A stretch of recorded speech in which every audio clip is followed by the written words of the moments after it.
Marcelo, welcome to the feed. How are you doing this afternoon? Hi, thank you, Michael. Thank you for inviting me. I'm very good. Well, there's something coming between us on the Yeah. stage here. I see Yeah. some hardware. Congratulations. Thank you very much. What is it that we're looking at? Yeah, this is award, our trophy from today. So yeah, we got Supplier this today. Award, Small Supplier Award. Award. Very exciting. Yes, so special. I've heard lots about you and your partner and the business from the Small Supplier team, so I'm very excited we had the opportunity to sit down here. And it's a pleasure. Your name, I have some Bragas in my family. My wife is Portuguese, not Brazilian. I think you're Brazilian. But lots of familiar last names in my family as well. So let's talk about who you are, what you do for a living, and we're going to learn more about the business. And I got a bunch of other questions. I'm fascinated by stories like yours. So let's start. Who are you and what do you do for a living? Okay, my name is Marcelo. I'm in Canada for about 8 years. And 4 years ago we started a small business in London, Ontario, me and Wallace. And it's been a long journey for these last 4 years since we launched Frittos. And So, how did you meet your partner? Like you're both new Canadians from Brazil. Is that right? Yes, that's right. So how did you know each other in Brazil? No, we didn't know each other from Brazil. That's interesting. How did you wind up in the same place? Yeah. Actually, his wife was born in the same city as me. He was moved to my city that calls Maceió. Yeah. Right. But I didn't bet the thing there, right? So we came to Canada, 2018, 2019, around that. And we met here in Canada, and after a couple of meetings at my house and his house, like become like friends, you know. He saw a photo of his father-in-law at my house. Okay. Like, what's this guy doing here? I was like, he's a doctor, right? He's an OB in Brazil.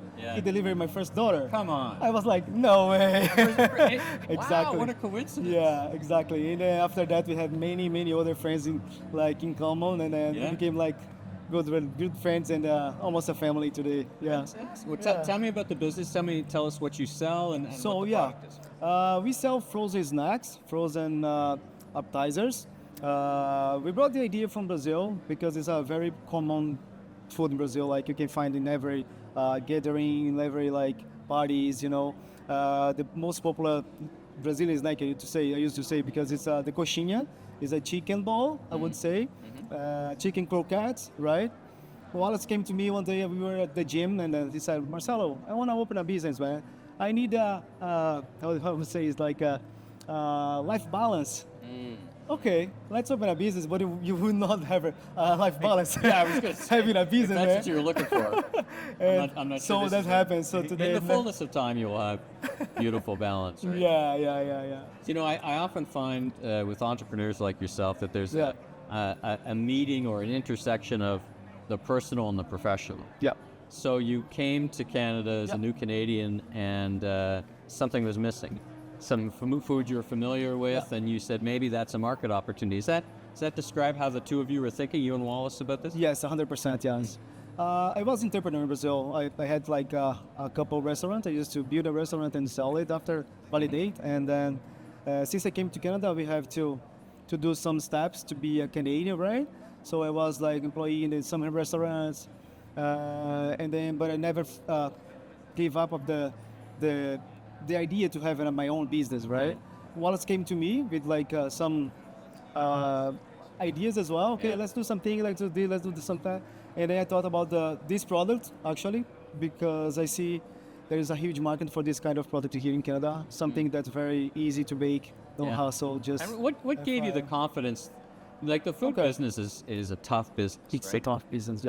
You gotta make an interesting. You gotta make a product. It's got to be interesting. It's got to be delicious. It's got to fill a gap on the shelf. The shelves are pretty full today. But what gave you the confidence that together you two could you saw that opportunity? Was it just so clear that there's an opportunity, even from folks from Brazil or Portugal who are maybe missing that product? They might be the first consumers. But talk about that. Yeah, of course. We always have to believe in ourselves, right?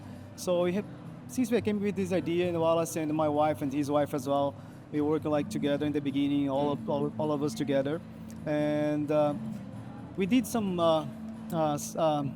experiments before, right? Sure. And so and then we saw there's some machines that could improve our production. So okay, let's try this way, and then we try to validate. Once the people like it or not, then if they like it, we can explore more. And did you invest start more. at farmers markets with Yeah. friends and family? Yeah, first just kind of thing? yeah. Make it in farmers the kitchen market. or wherever first? Actually, no. We since the beginning we were like following all the rules of the food production and everything. So we were at an incubator. So right from the beginning, like Yes. we're going to do this business, we're going to start it right. Exactly. Yes. Yeah, and then we started, and all the Brazilian people was like, okay, I cannot find a Brazilian food here, Yeah. and everyone was like, we are so thankful for all the Brazilian community because they came to us like very very friendly and You're early adopters, so to speak, yeah, right? it was of the like product. amazing since the beginning. Yep. And after that, of course, Loblaws believed in us and came to us, and Yeah, I want to talk about Yeah, that journey. okay, 'cause yeah. It's Yeah. particularly impressive. I mean, the journey's taken you to win this Small Supplier Yes, I know. Award. There's a lot of suppliers at Loblaw, so Yeah. that's a pretty significant milestone. And, as you think about how do you blend, and maybe this is not the right question to ask. Mm-hmm. Maybe it's not correct, but are there Brazilian flavors that translate well into the Canadian market, or do you adjust to the local tastes and flavors? I know when I think about products from Mexico, for example, they Yes. tend to be hotter and sweeter, and often times that's dialed down a little bit. Is there anything like that in your products? What makes our product like unique, special is the dough, right? Something very unique from Brazil, and we brought this recipe from Brazil, and we tried to some Canadian flavors as well, right? For example, pulled pork and the pizza bites. Right.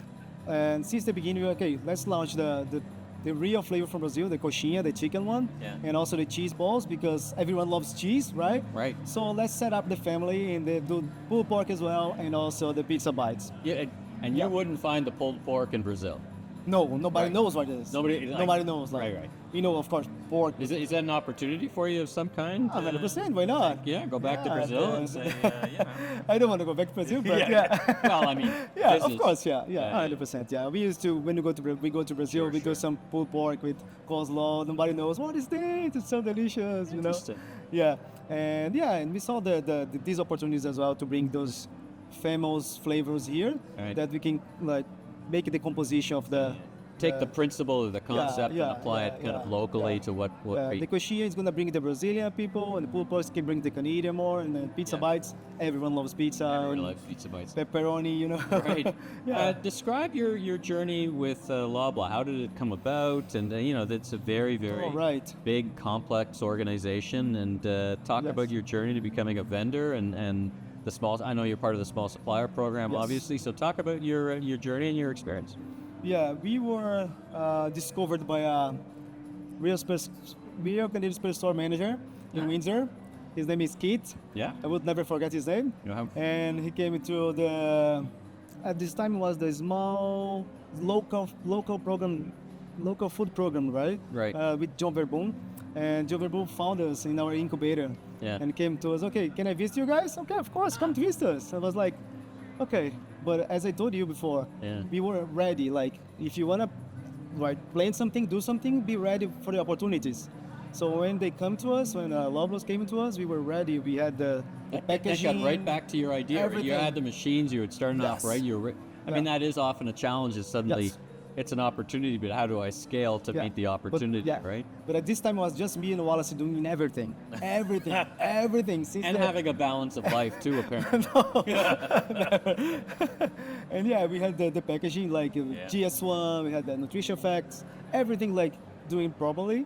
And then once they tried, and John Verboom brought some to the head office with Right. all the team, they love the products. Yeah. Okay, let's start the trial with 4 stores.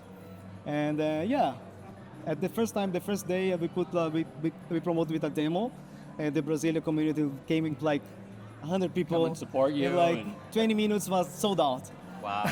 Wow. And it was so amazing the way the people like and support us, you know. Yeah. And I used to get some calls from some clients I never know, so never met before. Marcelo, I'm here organizing the bunker. It's kind of mess. I cannot find something. Okay, what's your name? Sorry. Thank you very much for your help. I don't know you, but thank you. Yeah, thank you. And people feel like, okay, it's a Brazilian. It's like it's from my country. They feel I like they're wanna- part of the mission, part of the helping. Yeah, helping this their- is amazing. I can't have you on the stage without talking about your perspective around unique international flavors on the shelves here in Canada. Do you see opportunities every day? Do you think Canadians have a good appetite? I mean, there's a people who come from Brazil or wherever who, it starts there, but is your experience that Canadians have a broad appetite for international and different flavors? Yeah, of course. We are here to bring. I used to say we are here to bring innovation. Everything Brazil has better, I would say, on the food side. Yeah. We want to bring to Canada. For example, we are bringing out some two new products from Brazil. Have you heard about acai bowls? Sure. Yeah, we have now acai bowls, and we're gonna do also some acai popsicles and acai bites with chocolate, covered with chocolate, some cubes, and like with protein, and different flavors. And yeah, of course. Great so to speak, Yeah. a great appetite for new flavors and interesting innovation and things like that. Exactly, yeah. So if you and I were sitting on this stage 5 years from today, what would you like people to think about your company, Fritto & Co. today? What would they be thinking about your company? Oh well, 5 years. In 4 years, we came here like. Come a long way in 4 yeah, years. long way for that. We have around 2,000 stores, and we are today in Mexico and Panama, and I don't know. From in the 5 years, we're gonna be all around the world. Yeah. We have meetings in Japan and Korea, and yeah, we Nice are product very, lines and all kinds we're of very things. committed to make this business grow and grow. Yeah. Last question for you. For other entrepreneurs, food entrepreneurs starting out or already in mid-stream, advice for them. I mean, you've been very successful, but what kind of 1, 2, or 3 things would you say, listen, if you're going to be a food entrepreneur, this is what it's going to take to be successful? Yeah, I used to say the truth, right? It's not easy, but if you have passion, if you have, if you put your soul in it, right? Because people used to say, "Oh, there's a lot in the market that I will not do this." People said to me in the beginning, "There's a lot of coxinhas somewhere." Okay, but I'll do my way. I'll put my soul in it. So this is the difference. People used to just to copy or just bring something like very boring, Yeah. You need to put passion on it, and consistency. Consistency, keep the way it is. Passion and consistency. Yes. What have you learned about the trade? I mean, you've discovered working with, I guess there's some things that just need to be done. Let's call those table stakes. But what makes you different? I mean, what would you advise, say, if you're going to do this 1 or 2 things you try to get listings or try to grow? What's the most, if there's I don't know if there's a formula at all for this, but what's your advice? I think is our team. Our team is incredible. It's Right. incredible. Get the right people behind Right you. and people support behind you. us, and also relationship. We love doing relationship with all the stores. You know what we used to do? Every new store we got, like a new No Frills in Alberta, Okay. we used to visit every stores. Wow. Just to shake hands and know the owner. Meet the people, Or the- meet the people or the manager. Okay, this is me. I'm the father of this product. Let me know what you need. What you think. Some flavors works better in a place. Some flavors work better. And try to understand them, right? And show my face. This is me. This is business, but there's a person behind. Food right? is a very personal. Yeah, I mean, I yeah. think it's great advice because I Yeah. think sometimes, the product can sit on its own without the personality behind it, which I think is very, very important for and we for have products at all scale, but particularly starting out and your particular flavor. Yeah, and I can See the personality behind the 100%. flavors, I can't stop saying about all the support Loblaw gave to us since the beginning, and especially John Verboom, because he was the first person to deal with us every day, Right. And always giving us like some tips about demos. Okay, this store is a demo, this store is a demo. We love doing demos. We love being the demos, me and Wallace especially, and see the people's reaction trying the food. yeah. We have some a sweet line as well. We have churros filled with some dulce de leche or chocolate, or and see the people like put in the mouth and the explosion inside the mouth. So is like the best feeling. Amazing. After this is the best feeling. Well, listen, congratulations on, thank on you your very much. success and the journey you've traveled so far. Thank I you wish very you much. much success on the future It's a journey. pleasure and, being here. Yeah. You know, when we're here together in 5 years, that everything you've worked so hard is actually happening. So thanks again. Thank for you very joining me much. Thank on you the for podcast. that. Thank you for inviting us. Thank you.